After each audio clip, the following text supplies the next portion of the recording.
we have before us the opportunity to forge for ourselves and for future generations a new world order. Good evening, folks. You're listening to the Hour of the Time. I'm William Cooper. The chair is against the wall. The chair is against the wall. John has a long mustache. John has a long mustache. It's 12 o'clock, Americans, another day closer to victory. And for all of you out there on or behind the lines, this is your song. Time, weather, and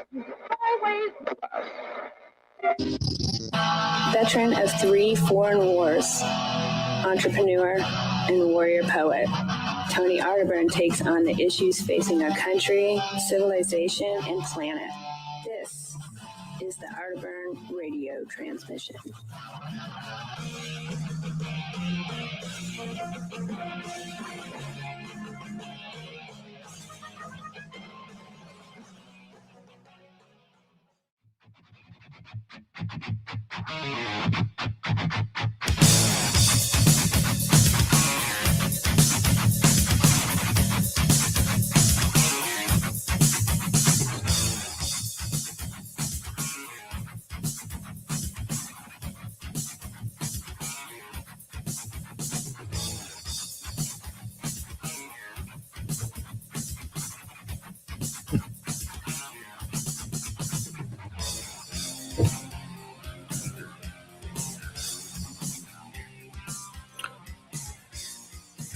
You may not be interested in war, but war is interested in you. This is the Arterburn radio transmission. I am your host, Tony Arterburn, broadcasting in defiance of globalist goblins, the neocons, and the new world order. Official broadcast of the apocalypse, ladies and gentlemen. This is the 5th of March, 2026. What is this day? A 6 of the war. Not a 6-day war this time.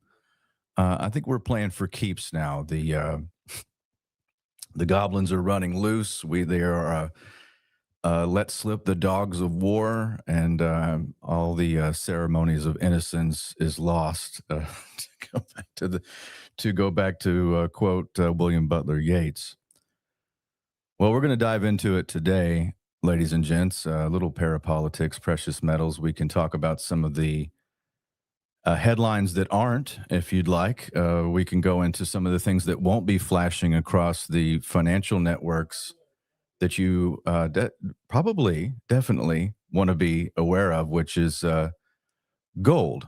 For the first time in the modern era, or error, has surpassed the dollar as the most held reserve asset by central banks. That is official. It crossed that milestone by the accumulation of tonnage by central banks over the past 4 years, and then the rise in price has now exceeded dollar holdings. But you won't find that pretty much anywhere else, and especially if it's mainstream, because they want you to continue to buy into the casino framework of things, and we're way past that, folks. I'm going to go into some stories today that highlight, we're playing some sort of game. I don't see a strategy in it other than chaos for the sake of chaos, which may be the whole point in all of it. I was reminded, listening to the podcast Our Big Dumb Mouth, I listen to every Wednesday and Saturday with Midnight Mike and others. They played a clip from Bill Cooper that I want to play. I was reminded of that this morning as I was getting up and about here and at the loft in Denison, and I go, oh, I forgot about that. So I want to play just a minute of Bill Cooper talking about why Israel was created. It's not what, somebody asked me the other day, have you thought about running for office again? And I thought, it's something they asked Nixon, back in the mid 60s. He's like, unfortunately, the country's not available right now. It's not available because it was still in the area that I'm in. I've long surpassed and crossed the Rubicon of acceptable, because I don't hold views that are widespread psyops, and they have been since the late 19th century with the introduction of the Schofield Bible in the early 20th century, and John Darby, who created the concept of the rapture and other things, and Christian Zionism, which really coming to a head now, isn't it? Like you see the interview with Mike Huckabee, and just how intellectually bankrupt, and there's a darkness that surrounds that sort of ideology. But one of the highlights or lowlights from the past few days is that an approved veteran, see, I wasn't approved when I ran, and I'm not bitter about that, but I just wanted peace, and and prosperity and liberty and rebuilding the country that had been, we pawned off America and we sold it out, and we sent our troops around the world in unconstitutional, immoral, evil meat grinder wars of choice. So I wasn't approved, especially by the establishment, for not wanting those things. But one of the people that was approved was Dan Crenshaw of the 2nd Congressional District, Eye Patch McCain, and he lost his primary. So there's some silver lining. So it's not forever that we're entrenched in this the aftermath of really bad ideas, a decade piled upon decade of supporting things that are truly dark. And I think we're seeing the fruits of that right now. But that was one of the things that happened I wanted to bring up on the show. But we are in uncharted waters where we are going around the world in search of monsters to destroy. And even if we destroy those monsters, that's really not the goal. The goal, it appears, is chaos. And especially in the region, if you go back to Wesley Clark going to the Pentagon just on September 12th, 2001, he'd been Supreme Allied Commander for NATO and oversaw Kosovo and other operations. So he's very high up. And they told him they were going to do 7 countries in 5 years. And he thought, well, what do you mean? And we're going to topple 7 countries in 5 years. This was the introduction, the real ascendancy of power by the neoconservatives and coming through and as a conduit through the Bush administration. And if you remember, Bush in 2000 ran on a no nation building. Oh, this is the biggest lies. We've been sold that lie so many times. I don't know why anybody would even vote again in a national election. I mean, you're just going to get it goes all the way back to 1916 when Woodrow Wilson ran on the slogan, "He kept us out of war." And the first thing he did was get us in World War I. FDR did the same thing. I've seen war and I hate war. I'm not going to send your boys to another European war. He sent them to a war. He goaded the Japanese into attacking Pearl Harbor. And this is where we are. We're creating a new war for the sake of it, right? That's the scary part. If you look at some of the juxtaposition here, which I think is really important to pay attention to, I want to go and bring up, this is a headline that was over. Let me bring up Kitco again. But it's really important to watch this kind of stuff. Yeah, China is playing a different game. Let me put this up on the screen. We're going to talk about this for a second. I want to talk a little bit about Bitcoin outflows after the attack on Iran, and then we're going to dive into some of the specifics about this war. By the way, crude oil is over $80 a barrel, as at the start of this show. Let's put this up on the screen really quick. I think this is the whole point, right? We're thinking very short term. We're thinking chaos. We're thinking military might, whatever you want to call it, and definitely for no strategic reason whatsoever, other than the security, or at least perceived security, of the state of Israel. Kitco.com. China ramps up efforts to establish Hong Kong gold hub with major moves in public-private miners and new market infrastructure. I've talked about this many times. It's one of those things that, again, not a major headline that you're not going to turn on CNBC and they're not going to be talking about this, because this is the move eastward. It has to do with what real commodities are. Gold is the magnet for power, for influence, And we have done a magic trick with fiat currency, especially having the world's reserve currency is the dollar, to show that wealth and power and might can be used. And you can use them briefly if you have the kind of power that we had with the dollar. But what did I start the show out saying? The dollar's been supplanted by gold. China knows that. They have 60,000 gold mines. They probably have more gold than the U.S., and that's not just me saying that. That's some real journalistic, investigative work over the past many decades. They have been secretly buying gold at a rapid rate ever since we included them and gave them most favored trading status on December 11th, 2001, just 90 days after 9/11. You guys know the aftermath of that. We lost, 55,000 factories and 1 in 3 manufacturing jobs. I've memorized this because I've said it so many times, but that's all those trade deficits. All of that has to go somewhere. It doesn't go into a vacuum. So they use those trade deficits to buy real commodities. And while we're out here playing Crusader and Pete Hegseth is talking about aggression, it reminded me of the Megadeth song about architecture of aggression. It just smacks of that. The arrogance, the no planning, the Strait of Hormuz, 90% clog. We'll talk about that for at least a couple of minutes. But this is what China's doing.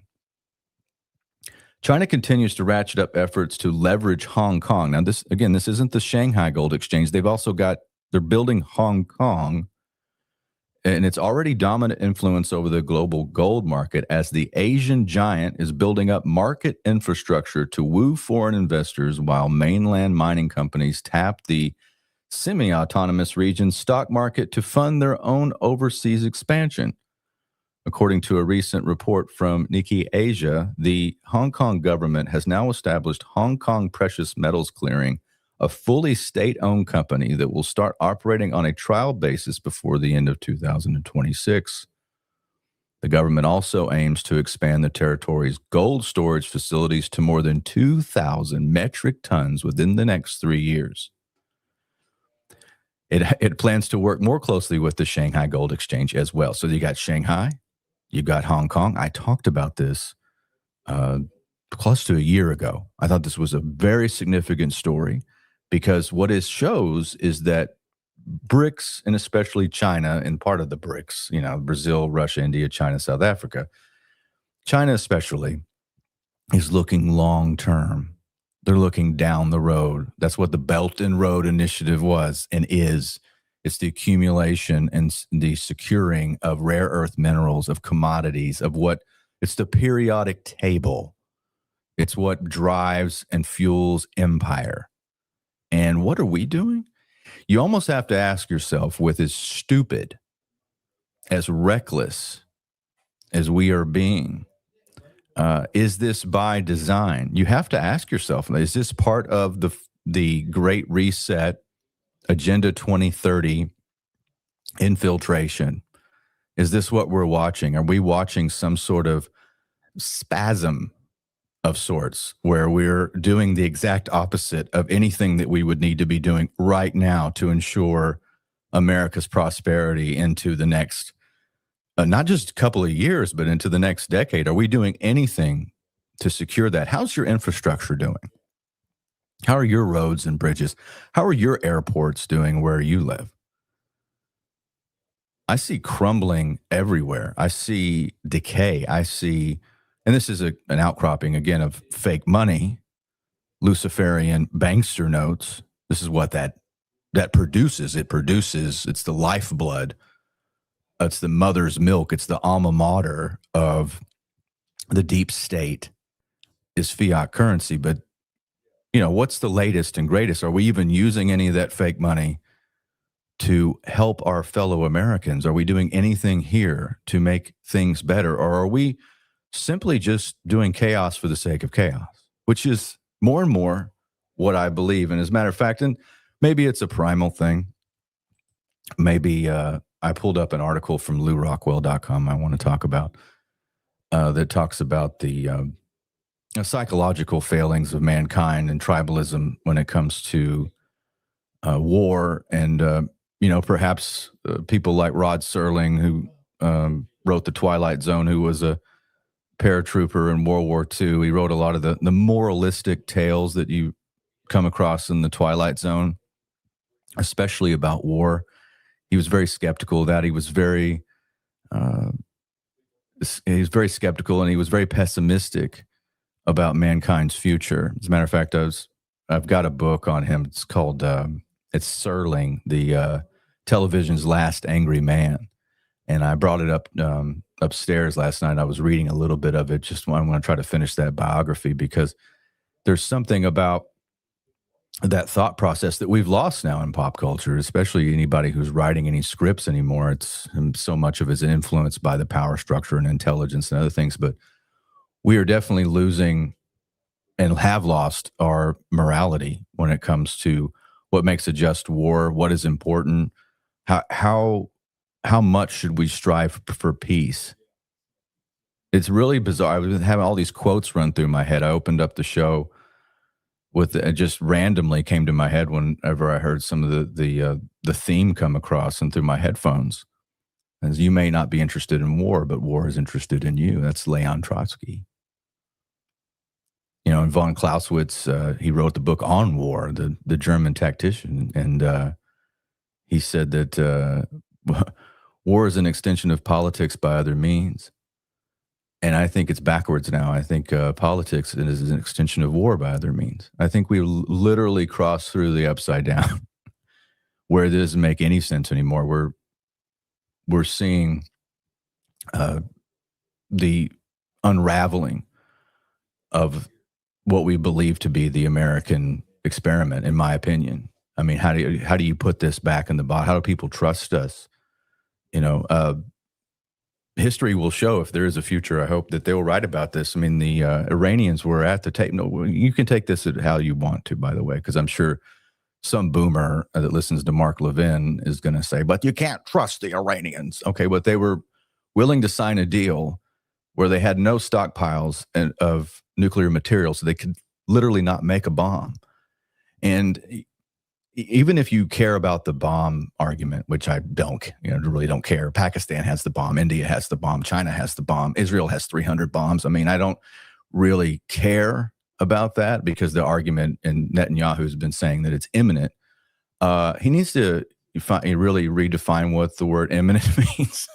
It's like, but we've been sold this bill of goods, and I've got an interview next week. I can't tell you who it's with, but eventually you'll see the release of it. But there's a book that he wrote called The Trigger, and he's got a chapter in there about Netanyahu in 1979. I mean, they've been planning all of this for so long.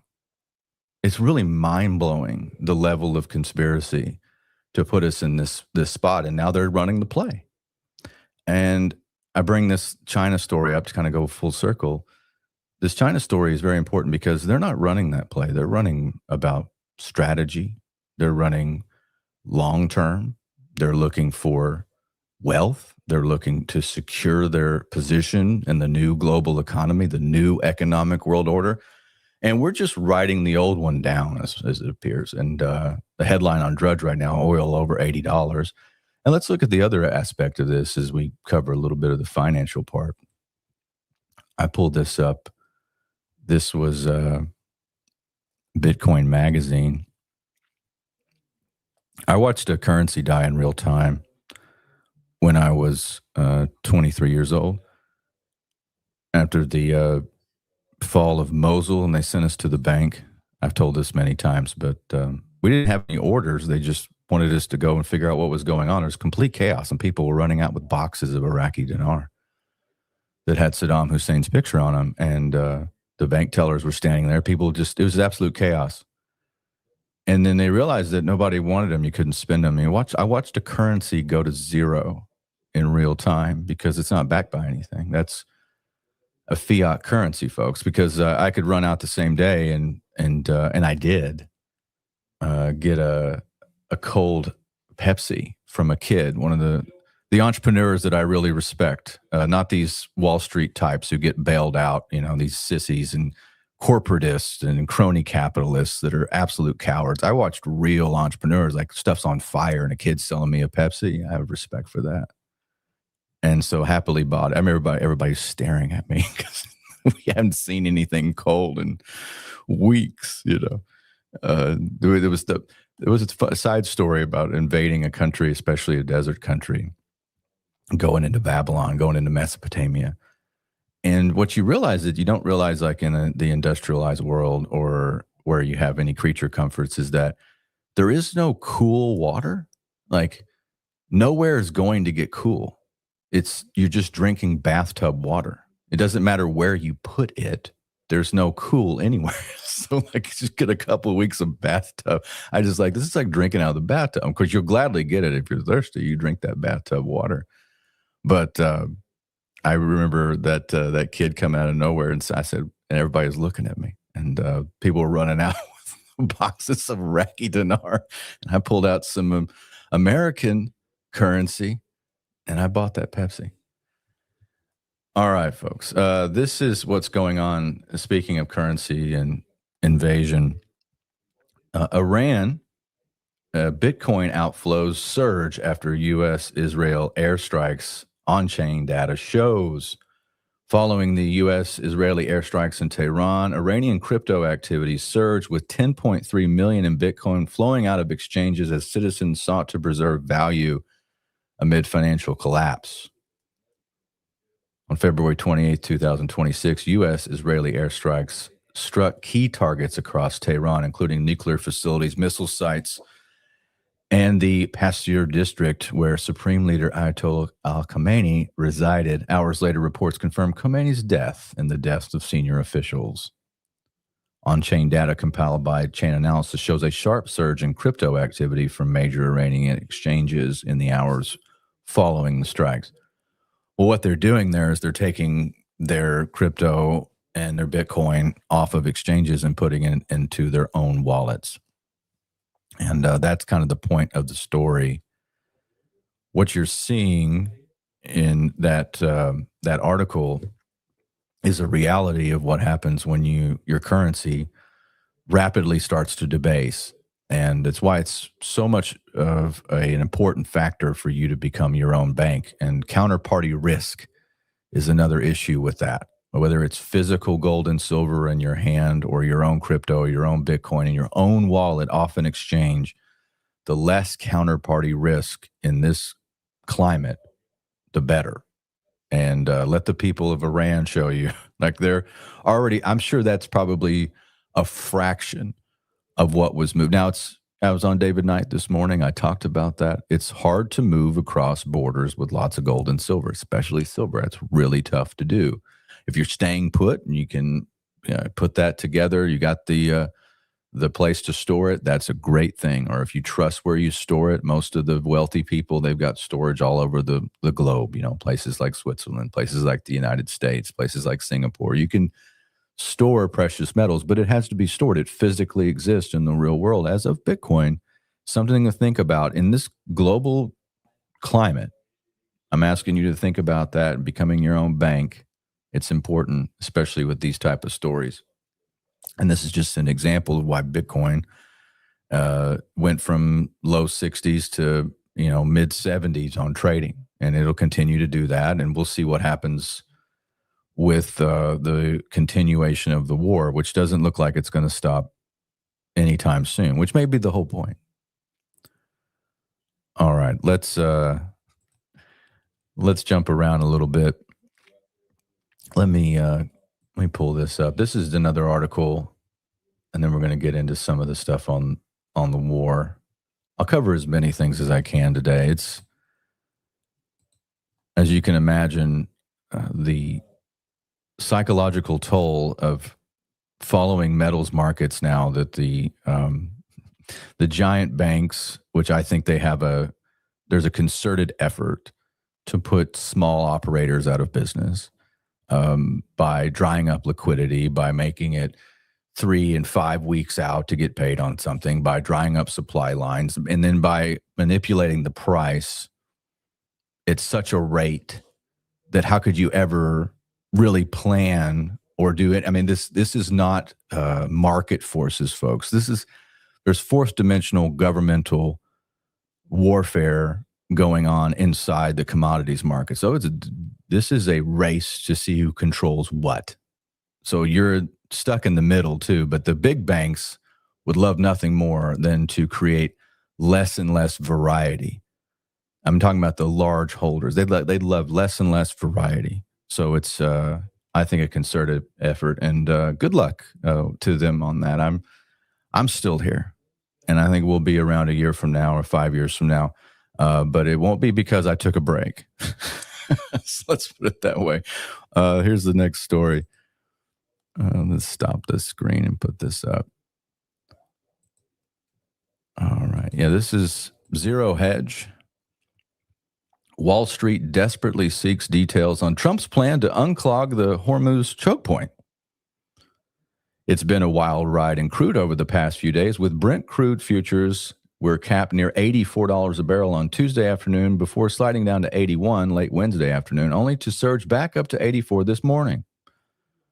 As shipping industry leaders and insiders on Wall Street, analysts await exact details on the Trump administration's proposal to keep tankers transiting the Strait of Hormuz.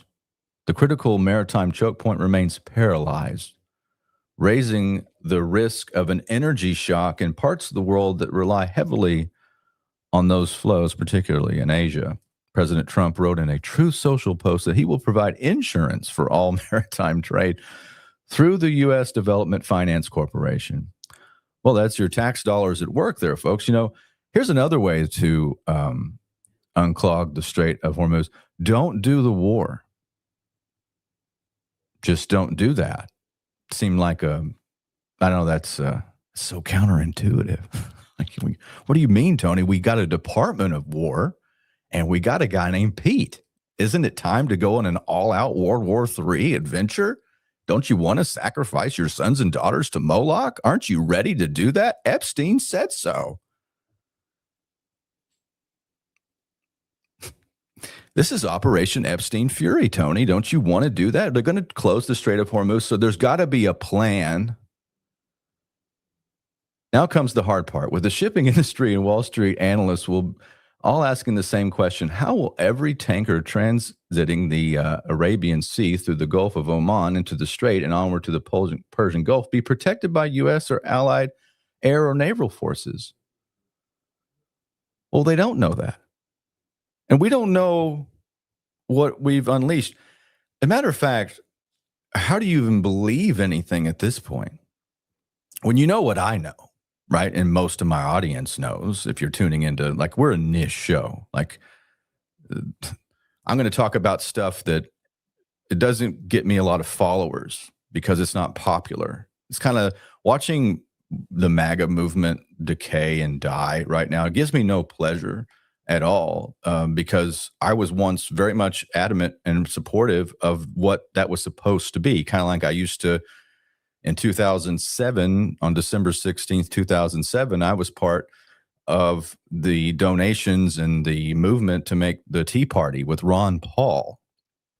But that thing is going away now. MAGA's going away, and it's all imploding because we abandoned virtue, abandoned principle to do this crusade on behalf of a foreign nation state, and for God knows why, right? And it just could be exactly what I'm about to play here with Bill Cooper after we check on the chat. This is what happens. This is a direct correlation, and maybe the whole point of economic chaos.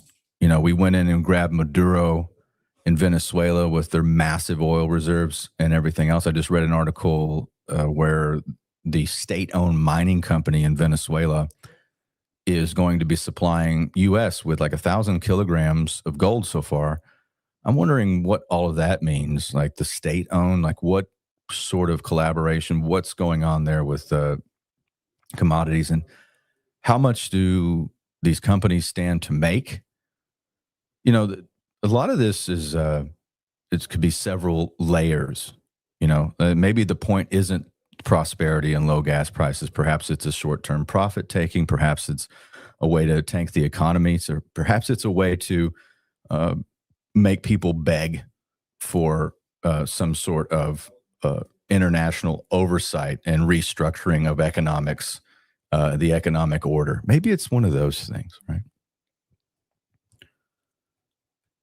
Yeah, Wall Street and tanker traffic through the Strait of Hormuz down by 90%. Analysis of vessel activity indicates tanker transits are now around 90% lower than last week. Yeah, that's not good. But again, we had to do the war. You know, it's Israel needed it done. Netanyahu said, let's get this done. You know, they had their boy Epstein working on so many of our leaders, finding only the best, you know, because this country doesn't produce George Washingtons anymore. It doesn't produce Thomas Jeffersons or Teddy Roosevelts. And if it does, they're not going to get anywhere near the levers of power because, well, they might be pro-peace, they might be pro-prosperity, and they didn't go to Epstein Island, you know. You know, and they don't wave or wear the lapel pin of a foreign nation.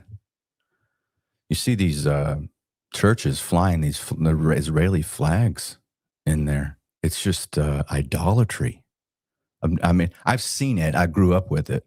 And even as a young age, I just go, I don't understand this. What are we doing now?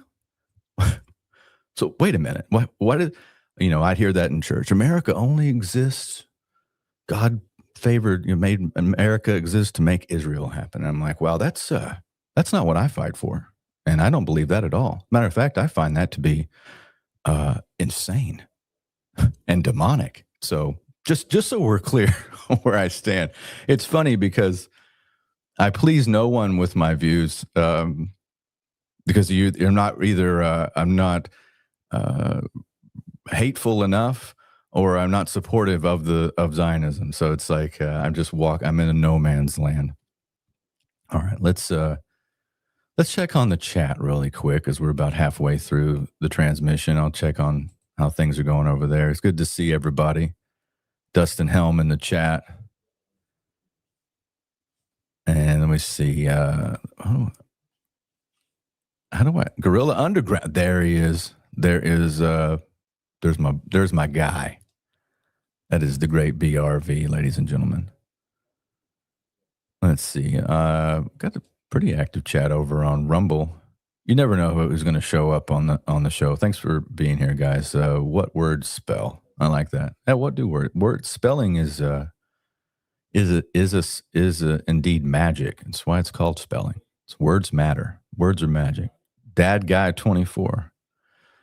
Thanks for standing by the Wolfpack, sir. Well, I appreciate you. We wrote a letter yesterday to an email out to all Wolfpack members explaining where we have arrived and that we've done I'm really proud of my people. We've worked around the clock to keep the Wolfpack supplies running at the best possible price, and it's been really tough. A lot of the stuff that I sent out, and this is part of the game. You do this when you're an operator and you just smile. Sometimes you lose money on it because you bought it or even if we're buying under spot and these whipsaw prices that these banksters are doing or governmental entities are doing, whipsawing the price for profit taking and other things have really put downward pressure, but we're still fine. And very thankful for all the members. I was like, I'll be here next year. You guys keep stacking with us. All right. Let me put up this story from Bill Cooper real quick. And actually, it's just a small clip. Let me put this on the screen. Stand by. I am my own producer. In case you couldn't tell. Let me see. I got to go through all of I have so many links open. This is probably how my brain actually looks in real life. Just all these tabs running at once. All right. Let me see. What did it say? I'm trying to say. It's a Bing video. That's not it. This is the other Bing video. Yeah, we got another Bing video. There's 2 Bing videos that I have. All right, let me see if I can make this work. This is the great Bill Cooper about 1992. Stand by.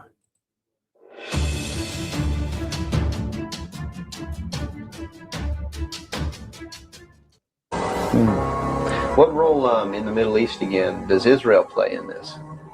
Israel was created as the instrument to bring about the Battle of Armageddon and the fulfillment of prophecy, a war that will be so terrible, where nuclear weapons will be used, so that the American citizens and the other people in the world will get down on their knees and beg for no more war. And what is the answer to that? They're going to be told the only way we can guarantee no more war is if we destroy the sovereignty of nations and we come together as one humanity in a one world government. Right. Now, I'm telling you, unless the American people wake up and stop it, starting in about 1996, the Battle of Armageddon will become a reality.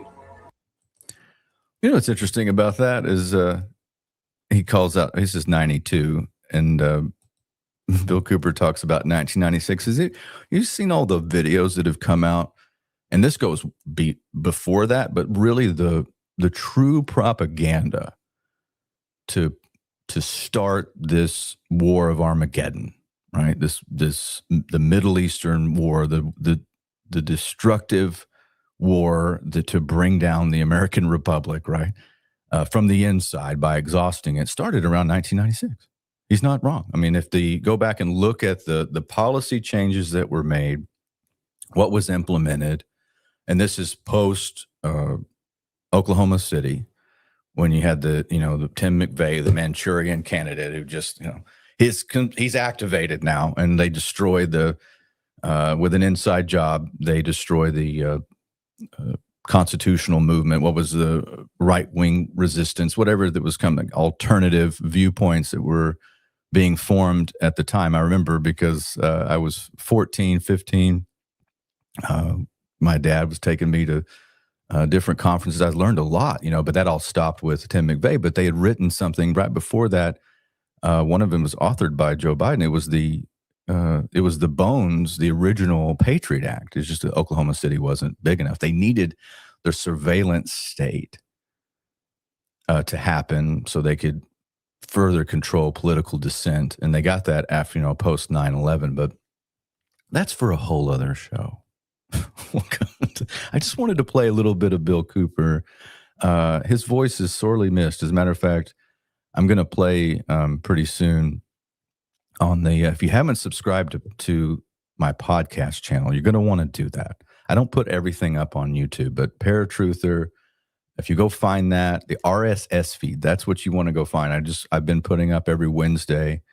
We're putting up either an older show or a newer show, just keeping the feed live. We just did one on Rudolf Hess, and that's a mystery that you want to dive into, especially kind of goes in conjunction with this, like wanting peace.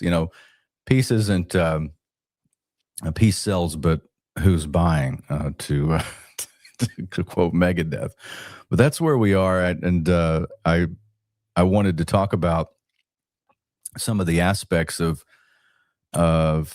this war and its relationship to the New World Order, to what is being built right now, and what right under our nose, and what we need to be aware of. So I appreciate everybody who subscribes to the podcast, and please give us a 5-star review, even if you disagree with me, even if you don't like it. Give me a 5-star and I'll read it on air. All right, let me jump around a little bit. We've got about 20 minutes left. Let's see, what do I want to go into? I think maybe we'll close out the day with something from antiwar.com. Let me see what I can do. Hold on. Let's go to, this is interesting because I got a little bit of history. So let me put this on the screen. This is Natural News. And naturalnews.com. And when I saw this headline, I go, I know what that means. Unleash Chang. Rubio signals historic escalation in Iran campaign. And the U.S. signals a major escalation of strikes against Iran's military and nuclear infrastructure. Secretary Rubio promises a new intense campaign of systematically destroying Iranian capabilities. The rhetoric invokes historical parallels of removing military restraints to justify the action. The move follows conflicting White House narratives on the war's rationale causing political fallout. A sustained strategic bombing campaign using heavy U.S. bombers is now anticipated. The United States is on the brink of a significant military escalation against Iran, with Secretary of State Marco Rubio warning that the scope and power of American strikes are set to increase dramatically. In an announcement on Monday, Rubio signaled that a new, more intense phase of the campaign is imminent, directly targeting Iran's military infrastructure and nuclear ambitions. Appearing alongside senior defense officials, Rubio outlined a coordinated effort between U.S. Central Command and Israeli forces. He stated, they are engaged in the systematic destruction of their missiles, the missile belt, the destruction of their launchers, and the destruction of their ability to make these, as well as the destruction of their navy. Rubio's choice of words carried historical weight. He declared, you're about to see, we're going to unleash Chang on these people in the next few hours and days. And this is why I wanted to bring this to your attention. This is important. The phrase unleash Chang is a callback to the 1950s to political debates advocating for the removal of restrictions on nationalist Chinese forces to attack mainland China. Its use today underscores a philosophy of removing restraints on military action, echoing past movements where presidential authority and military strategy violently clashed, such as when President Harry Truman relieved General Douglas MacArthur during the Korean War. The Secretary's warning follows a period of heightened volatility. Well, I wanted to explain that a little bit. Unleashed Chiang was Chiang Kai-shek, and he fled to Formosa when the communists took over in 1949 in mainland China, Mao Zedong. And Formosa is now Taiwan. And the start of the Korean War, when the North overwhelmed the South, along with coordinations inside the UN, by the way. But when they overwhelmed the South and MacArthur showed up as the commander and viceroy of Japan, had been over 5 years, I guess, or so from the end of World War II. And MacArthur shows up, and that was the call. Like, this was the cold, like the opening round of the Cold War. The Russians had just gotten the bomb. They were atomic. And unleash Chiang was the call to unleash the Chinese nationals. And MacArthur threatened that a bunch of times.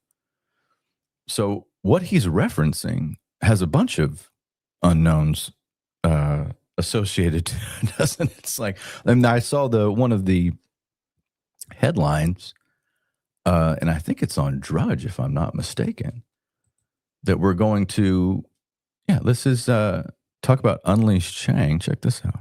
Let's put this up on the screen. This is Drudge Report. I'm never surprised by headlines anymore. I'm just kind of exhausted by them.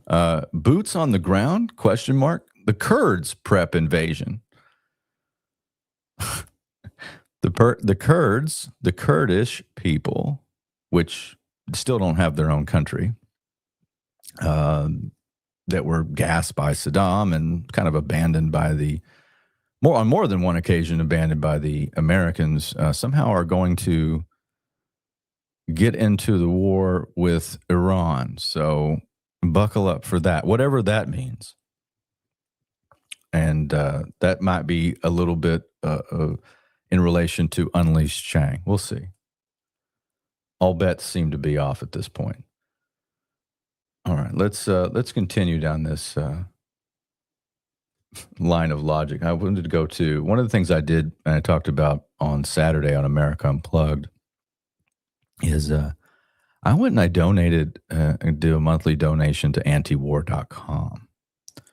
I think that's going to be more important than ever. Do you guys know anything about what happened to dissent or free thinkers post 1917 with the Espionage Act and Woodrow Wilson, his evil soul? He was a puppet, a meat puppet for the international cabal to implement things that had never been part of the American character before, like the income tax. Like that's what he did. He brought you the Federal Reserve. He brought you wars for democracy, a word not found in our Constitution or in our founding documents. But that was Woodrow Wilson. He created the Espionage Act. And if you, while he wasn't busy screening Birth of a Nation inside the White House, he was trying to arrest people who disagreed with his Rothschild War of World War I, so he could complete the Balfour Declaration. Because history will make you kind of cuckoo, once you actually really get into it and learn some about these people. One of my favorite quotes that I need to find it again, but when you read something like this, it always sticks with you. But in the book, Churchill, Hitler, and the Unnecessary War by Pat Buchanan, there's a scene where, and this is real, like at the Treaty of Versailles, and at the end of World War I. And by the way, Woodrow Wilson didn't bring diplomats in the State Department with him. He brought Colonel Mandel House, which was a banker's agent. That's who he brought to Paris with him to negotiate the peace and the standing of the world. He had his 14 points and all his blah, blah. But they had this map laid out, and he was like drawing up where the countries and new borders would be. And somebody said, Mr. President, that doesn't have any logic to it. And he was like, he just snapped back. He's like, what the hell do I care about logic? This was the first and only PhD president, ladies and gentlemen. All right. Let's look at some of the headlines on antiwar.com, and then I'm going to close out with something from LouRockwell.com. Let me put this up on the screen here. This is antiwar.com. Just for the headlines alone, like you can just read through the headlines and it creates a show for you. Is U.S.-Israeli strikes on Iran kill over 1,000 civilians? So,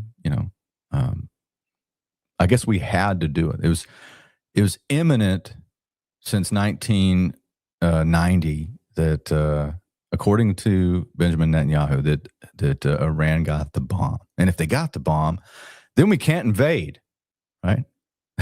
What have you really? I mean, boomers should really do their best. The call-in people for Mark Levin should really do some soul searching and ask themselves a lot of hard questions on why they believe that Iran can topple and destroy the earth. Like, how are they a threat to the United States of America? You need to really think that through.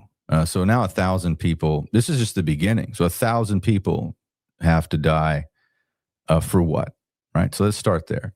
Report Hegseth and Rubio at odds feud over the U.S. troops in Iran. So boots on the ground, right? U.S. Navy sub uses torpedo to sink Iranian warships near Sri Lanka. Names and ages of the children killed in strike on Iranian school.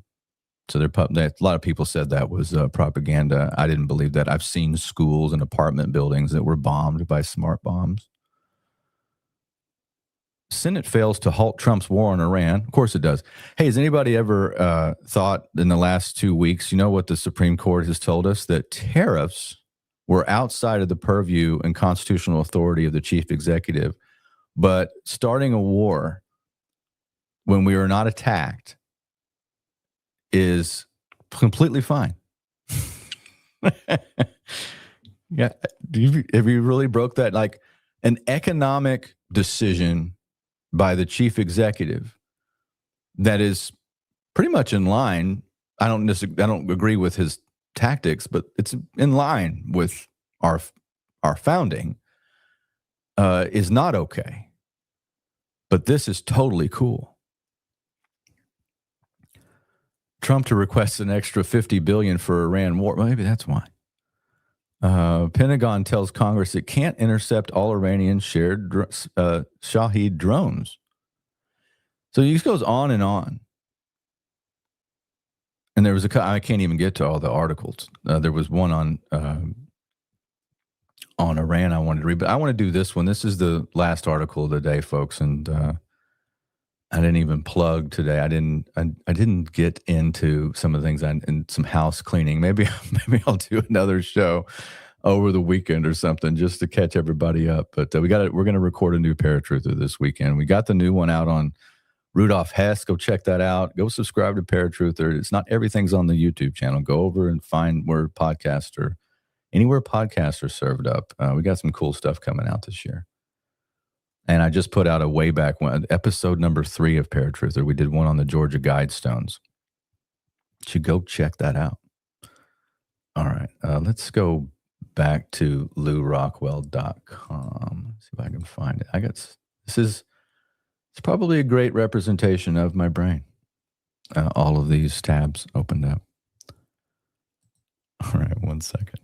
Let me put this up. This caught my eye.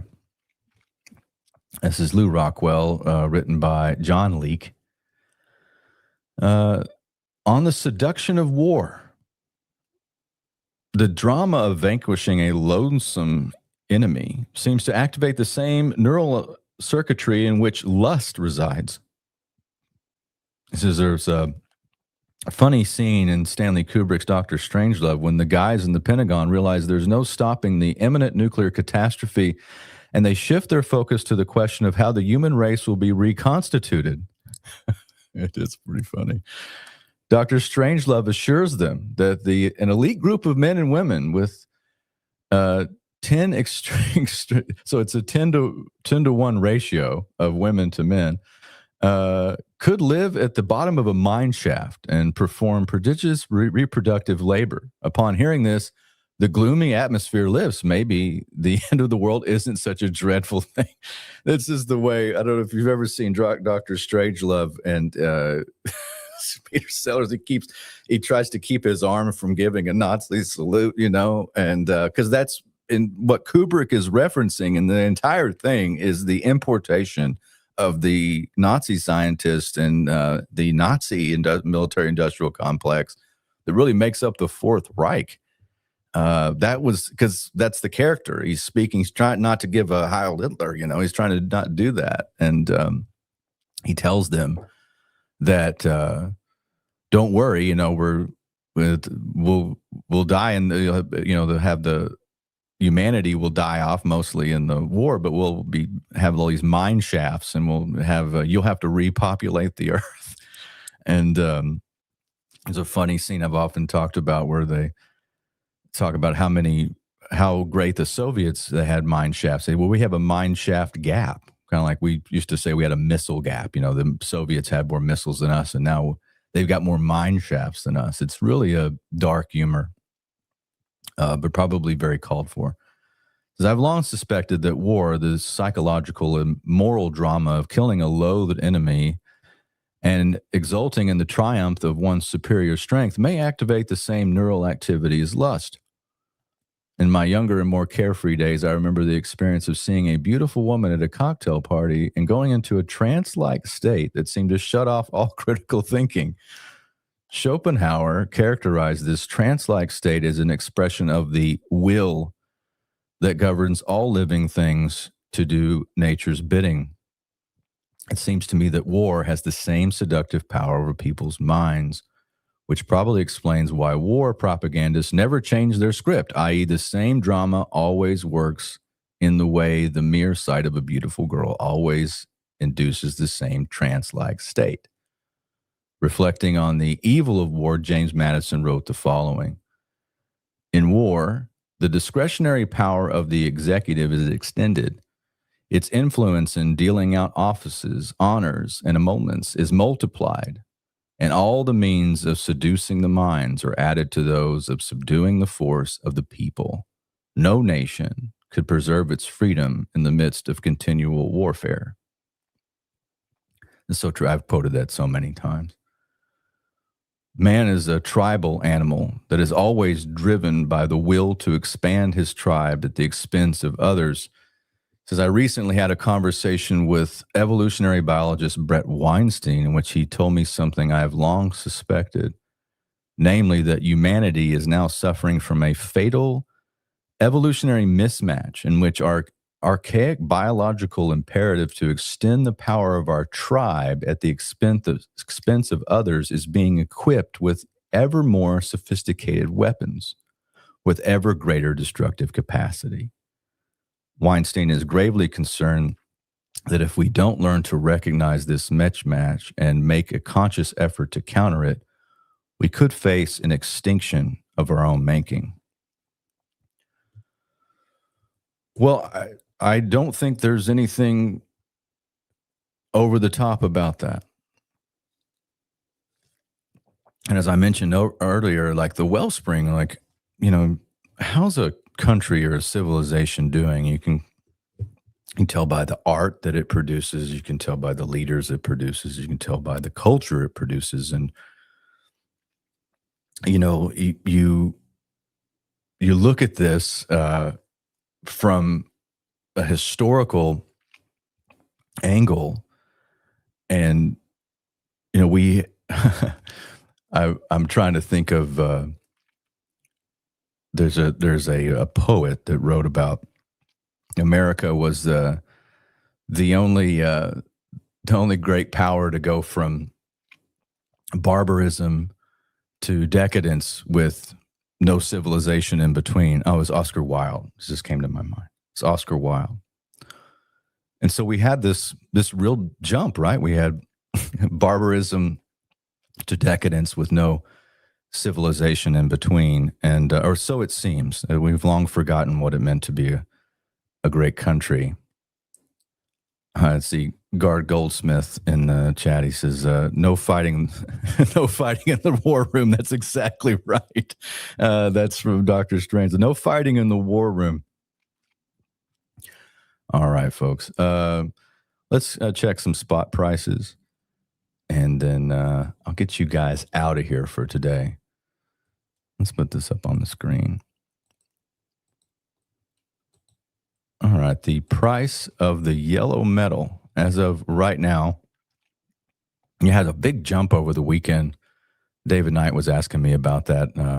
The sell-off on gold, it was up like 5,353 and some change, almost 5,400, and now it's 5,061 Luciferian Bankster notes make a troy ounce, $81.50 for the price of the white metal or gray metal, whichever you want to call it, also known as silver. Both of those down on the day, but I had concluded with David Knight this morning on our talk that a lot of this is short-lived euphoria, some of this profit taking and sell-off in metals because the defense contracts and things, the money printing, the perceived economic boon that will happen in the aftermath of this war. But I think if the smart money looking at the long term, if you actually just zoom out, this doesn't look good for economic prosperity or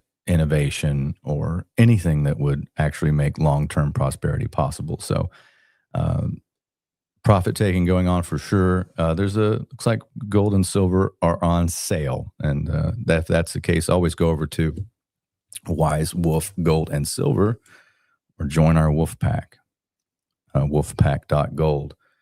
And again, Paratruther got some great episodes coming out. Go check out our past stuff. Give us a review. I try to put out an episode every couple of weeks. But in the interim, we're going to do Way Back Wednesdays where you can get an older episode. I'll go back, I'll re-download it, put it back up through a fresh lens, and you can check that out. I'll also be on with the great Guard Goldsmith. Thanks, Guard, for supporting the show. I'll be on with him this evening on his program. You guys don't know, Guard's one of the smartest people we have in alternative media. Probably the most thoughtful and hardest working guy who's he produces a massive amount of content. I don't know how he does it. I just honestly don't. I get tired just knowing how much content that Gard Goldsmith produces. So go check him out. All right. We will see you next week, folks. Interesting times. The Chinese curse. May you live in interesting times. I'm going to go get a cup of coffee and clear my throat a little bit. I've got Beans the Brave gives her best. A pumpkin here at the shop. My black cat who takes care of my Texas shop, she gives her best. And Beth, the German Shepherd, is also here. I've got a little bit of a zoo here in North Texas. Come by and see us. Okay, we'll see you next week. You guys take care of each other. End of transmission.